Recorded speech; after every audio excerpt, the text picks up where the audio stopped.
Hi, listeners. This is Lori from Her Half of History. It's March, and in the US, that means Women's History Month.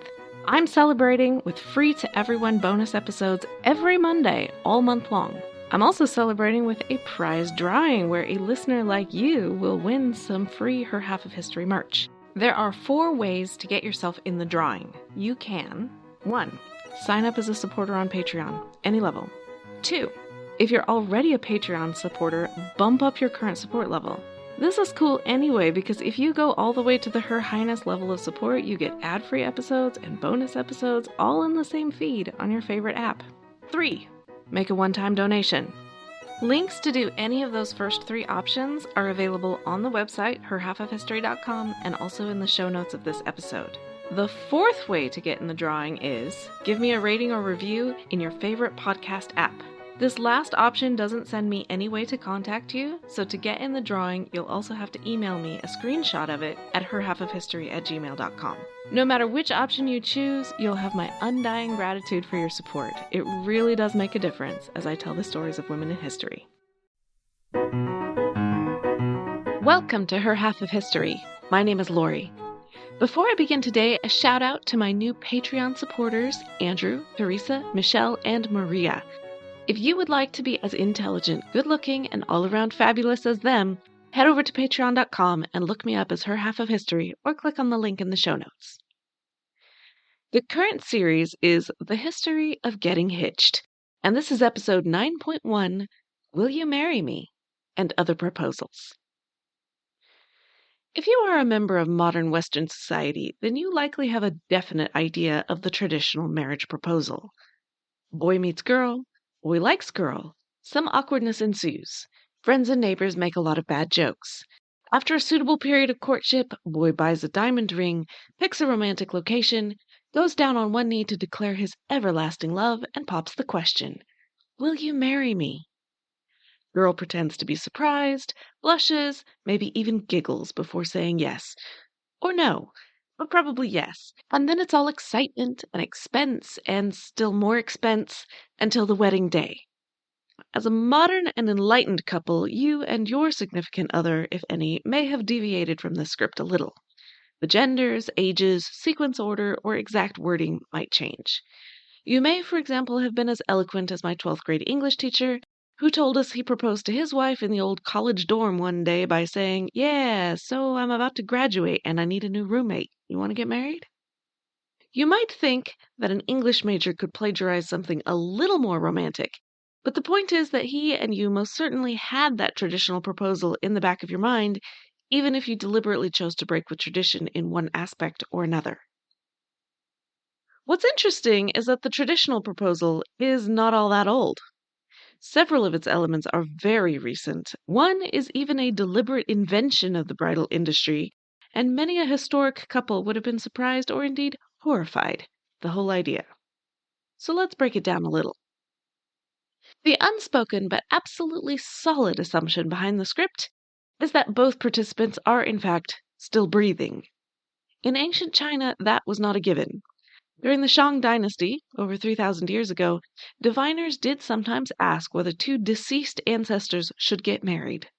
And they asked this even if the dead lady in question had been married to someone else during life. Ancient China also provides us with a truth that will be almost universally acknowledged throughout history. Low-status women get more choice in this matter, because if there isn't any property or title to be exchanged anyway, people don't care as much who you marry. So in ancient China, neighboring villages would have annual festivals where boys and girls would meet for some official ogling of the eligible partners.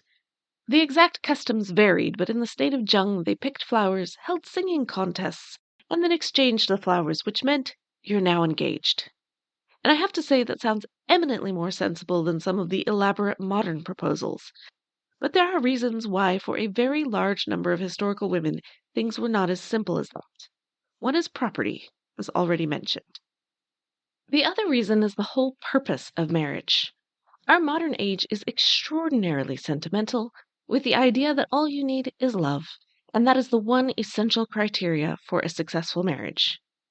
Most of historical humanity, and indeed a portion of modern humanity, would have said along with Tina Turner, "What's love got to do with it?" Generally speaking, marriage was a legal status that existed to ensure legitimate children and clear property divisions. Legitimacy was important for property rights and sometimes citizenship or social status. Depending on time and place, marriage might also be a religious status. A proposal of marriage was the way to announce that both parties were ready to take their places as contributing adults. They were ready to fulfill the roles society needed from them: economic, religious, and child producing. Love was not a prerequisite, nor a postrequisite for that matter. In some societies, it wasn't even desirable in the marriage state. So it is no wonder that our entire traditional proposal script needs to be tossed out the window. None of it applies for most of history. Instead, let me read you a very different proposal. This is technically fictional, but its author was a 13th century Icelandic bard telling a hero's saga. While the exact details may never have happened, fictional accounts do tell us what the author thought a good proposal should be like, and we'll be relying on fiction for later proposals as well. Here we go. It happened once that the brothers Hauskeld and Hut rode to the Althing, and there were many people at it. Then Hauskeld said to Hut, "One thing I wish, brother, and that is that you would improve your lot and get yourself a wife." Hut answered, "That has long been on my mind, though there always seem to be two sides to the matter. But now I will do as you wish. Where shall we look?" Housegold answered, "Here there are now many chiefs and plenty of choice, but I have already chosen for you. The woman's name is Anna, and she is a daughter of Fiddlemord, one of the wisest of men. He is here at the Althing now, and his daughter too, and you may see her if you wish." The next day, when men were going to the high court, they saw some well-dressed women standing outside the booths of the men from the Rangrivervales. Then Housegold said to Hut, "There is Anna, the one I told you about. What do you think of her?" "Good," answered Hut, "but I do not yet know whether we should get along well together." After that they went to the high court, where Fiddlemord was judging as usual, and after he had done he went home to his booth. Housegold and Hut rose and followed him. After they had talked much of this and that, at last Housegold said, "I have a bargain to speak to you about. Hut wishes to become your son-in-law and make an offer for your daughter, and I, for my part, will not be sparing in the matter." Mord answered, "I know that you are a great chief, but your brother is unknown to me." "He is a better man than I," answered Housegold. "You will need to lay down a large sum with him, for she is heir to all I leave behind me," said Mord. "There is no need," said Housegold, "to wait long before you hear what I give my word that he shall have. He shall have Camness and Hutstede up as far as Llandargil, and a trading ship besides, now out on her voyage." Then said Hut to Mord, "Bear in mind that my brother has praised me much more than I deserve for love's sake. But if after what you have heard you will make the match, I would like you to name your terms." Mord answered, "I have thought over the terms. She shall have 60 hundreds down, which you are to increase by half again, and if you two have heirs you shall go halves in the goods." Then said Hut, "I agree to these terms, and now let us take witness." After that they stood up and shook hands, and Mord betrothed his daughter Anna to Hut, and the bridal feast was to be at Mord's house, half a month after midsummer. Right. So let me draw your attention to a few points in here so you see just how thoroughly it deviates from the later script.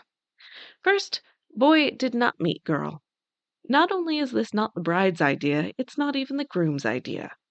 He had thought about marriage as a generic concept, but he did nothing about it until the senior member of his family thought the time was right, and said senior member chose the girl. The groom is allowed a glimpse of her, presumably because if he thinks she's ugly, the whole deal might be off, but there's no awkwardness or fear of personal rejection because he doesn't actually talk to her. He doesn't even make the initial contact with her father. The senior member of his family does that. The only mention of love is fraternal love, and it's a show of modesty on his part. The whole deal is contracted through male relatives. The main questions to be answered are not about compatibility or affection, but about finances and social status. Relatively equal money and social status is important, and having reached this utterly unromantic accord, the pact is sealed with a handshake, not a kiss or a diamond ring. Congratulations can now flow out. At no point is the bride consulted about anything. She doesn't even get that glimpse to decide if she thinks he is ugly. This pattern is remarkably consistent in the sources I read from multiple civilizations and time periods for women of any significant status. Where I saw differences is in what happens after that point. Some cultures had an actual betrothal ceremony. The English called it hand-fasting. The Jews called it erusin or kiddushin. In India, they called it sagai. You'll notice even in the Icelandic scene above, they call in witnesses to the betrothal, not just the wedding. This is because the betrothal was very much like a business contract. You've got to have proof of who agreed to what in case of disputes later. Also, it was often binding, like a business contract, much more so than a modern engagement. In the Old Testament, a married woman taken in adultery was to die, and a betrothed woman taken in adultery was also to die. If she was unmarried and unbetrothed, then it just meant the man in question had to pay her father a bride price and marry her. So you can see that being betrothed and being married are really almost the same thing. In Ming and Qing dynasty China, the very young betrothed girl actually moved in with the groom's family because they would raise her. Naturally, it would be a wee bit difficult to say after years of living with the family that you actually don't want to live in it. Not that anyone was going to ask. The point is, the betrothal was really the final word. I'm Ken Harbaugh, host of Burn the Boats from Evergreen Podcasts. I interview political leaders and influencers, folks like award-winning journalist Soledad O'Brien and conservative columnist Bill Kristol about the choices they confront when failure is not an option.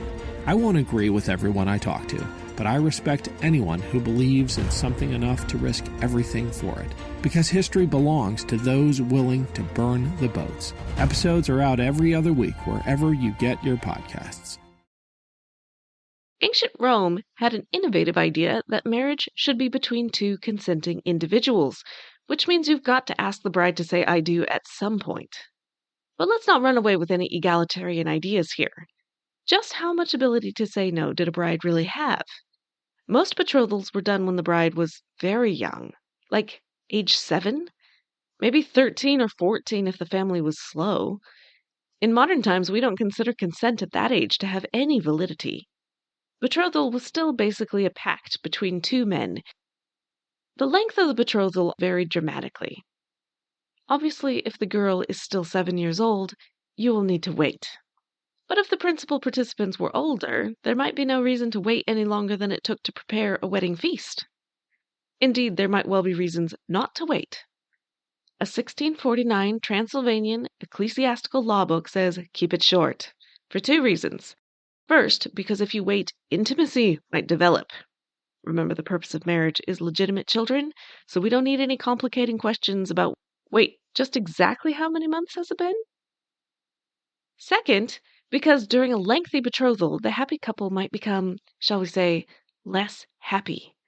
They might quarrel, and it might all fall apart. In modern times, you might consider that to be a good thing because let's face it, if your relationship can't survive a disagreement, it's better to know that before the wedding, not after. But that's because we don't consider the engagement binding, and the financial welfare of your modern birth family is probably not riding on the line should you choose not to get married. Naturally, the family that has shelled out a good deal in gifts and dowries and bride prices is not interested in you going all flaky. On the flip side, financial welfare might conversely be a reason for a long betrothal. A family might need a long time to amass a dowry or a bride price. Or they might have the money, but obviously they'd like to hold on to it for as long as possible. I will be talking much more about dowry next week, but for now it suffices to say that greater wealth transfer is associated with longer betrothals. Some societies, even some Christian societies, were not always all that fussed about sexual relations during betrothal. Indeed, many a lower-class couple didn't bother to get married until they had proved their fertility by having a child on the way. Children were the purpose of marriage, after all, so no use getting stuck with someone who's sterile. The upper class tended to be stricter because of property. Again, it always comes back to property. So when, you may ask, did our supposedly traditional proposal get traditional? Well, it was a long time coming. The early Christians inherited the Roman idea that marriage required the consent of the two parties, but it still wasn't consent as we define it today. The late Middle Ages developed the ideal of courtly love, but that didn't lead to a proposal because the lady in question was always already married to someone else. Lancelot and Guinevere are only the most famous literary example. There were lots of others. The Renaissance would take that idea of romantic love and let it grow. By the end of the period, love had appeared inside as well as outside marriage, but it was certainly not the prime consideration. Social status still mattered. Legitimacy still mattered, and of course, money has always mattered. The idea that love should be not just one consideration, but the prime consideration, was born in Tudor England. You only need to read your Shakespeare to see it. Romeo and Juliet is about the insistence of a young couple in love that their consent was what mattered, not their family's consent. In Much Ado About Nothing, sure, the family and friends think Benedict and Beatrice should get together, but they don't arrange it by comparing bank accounts. They do it by tricking the pair of adversaries into thinking they are in love. After that, the couple gets to a betrothal on their own, following much the modern script. Benedict says, "I do love nothing in the world so well as you." Beatrice initially dissembles, but eventually admits, "You have stayed me in a happy hour. I was about to protest I loved you." After a few more eventualities, we get to the actual wedding. But the point was that nothing substantial could happen until a private declaration of love had taken place, initiated by the man. Not that the old ways are gone, of course. Juliet's father certainly doesn't think so. But he isn't the hero of the story.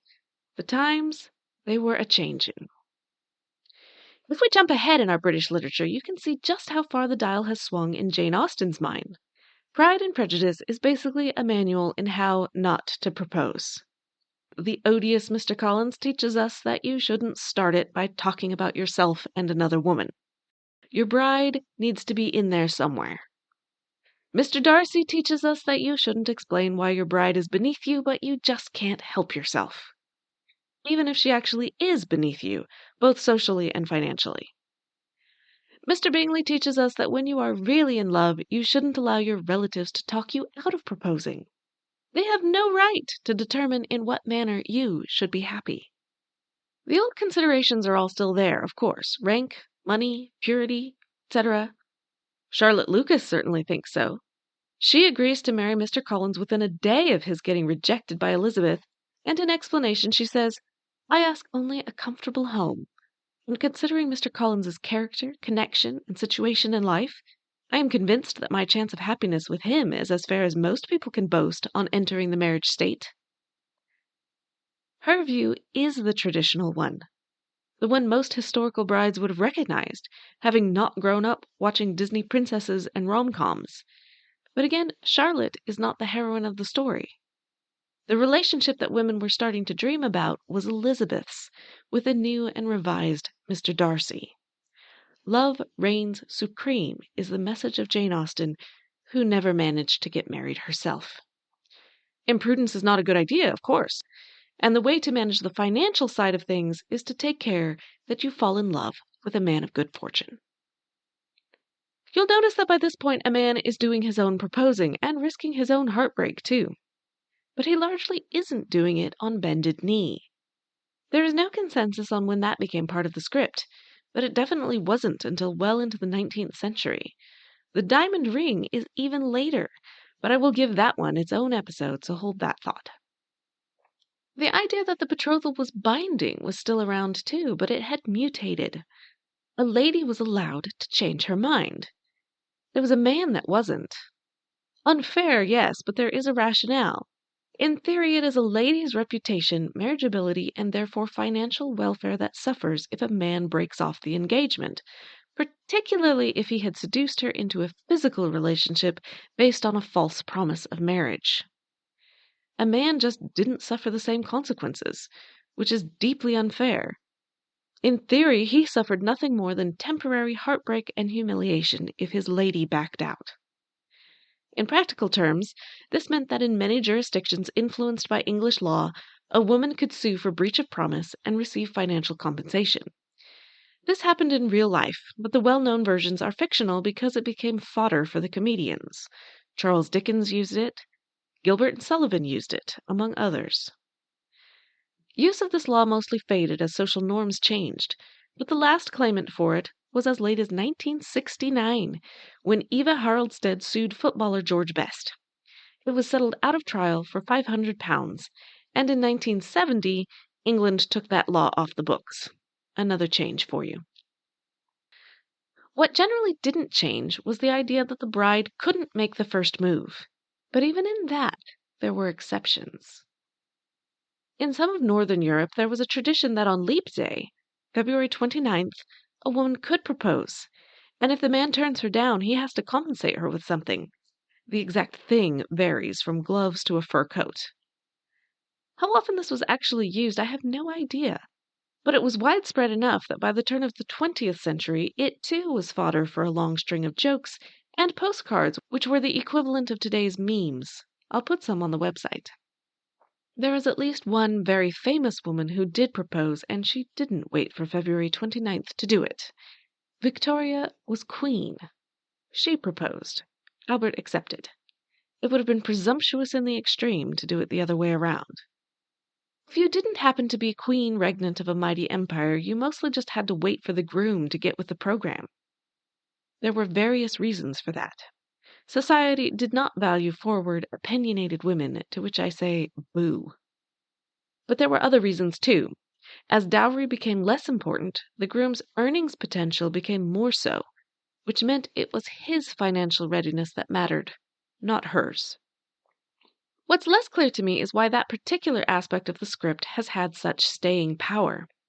In the modern world, a bride may have as much or more earnings potential as her groom, and yet while many people are theoretically okay with a woman proposing, in actual practice very few heterosexual engagements start that way. In 2010, only 5% of all married people in one poll had gotten that way because the wife proposed, and it was no higher among young couples than it was among older couples. I have a theory on that, but it'll take me a while to explain it, so bear with me. The marriage proposal has changed because the purpose of marriage has changed. For most of human history, it was about providing society and your extended family with children who are an economic asset and undisputable property claims. Nowadays, children are an economic liability, and most of us pay the bills with a regular paycheck, not inherited real estate. We can therefore afford to indulge in a marriage that is about the happiness and fulfillment of the two principal parties. You no longer need to get married at all, and many people don't. So if there is a proposal, it too can be a little indulgent. For centuries, the proposal was a man's domain because the bride didn't control any of the factors that really mattered. My theory is that now the proposal is still the man's domain for exactly the opposite reason. Since a woman can survive on her own, since she can freely say no if she wants to, why shouldn't she wait for the man to be the romantic one? To prostrate himself before her, emotionally at least, if not physically. Let him risk the rejection. The modern woman can afford to wait. My sources today are all over the place, but I will put in a plug for Marilyn Yalom's A History of the Wife. I loved that book. As always, herhalfofhistory.com has pictures, sources, and a transcript. I'm on Twitter at her_half, on Facebook and Instagram as Her Half of History. Patreon listeners are currently listening to a minisode of the elusive Mary Bowser, supposedly a Civil War spy. You know you want to listen too. Next week, it will be all about the dowry in a rebroadcast that explains why Jane Austen needed one, and you probably don't. Thanks.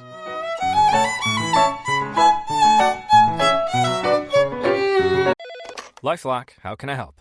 The IRS said I filed my return, But I haven't. 1 in 4 tax-paying Americans has paid the price of identity fraud. What do I do? My refund, though. I'm freaking out. Don't worry, I can fix this. LifeLock fixes identity theft guaranteed and gets your money back with up to $3 million in coverage. I'm so relieved. No problem. I'll be with you every step of the way. 1 in 4 was a fraud-paying American. Not anymore. Save up to 40% your first year. Visit LifeLock.com/podcast. Terms apply.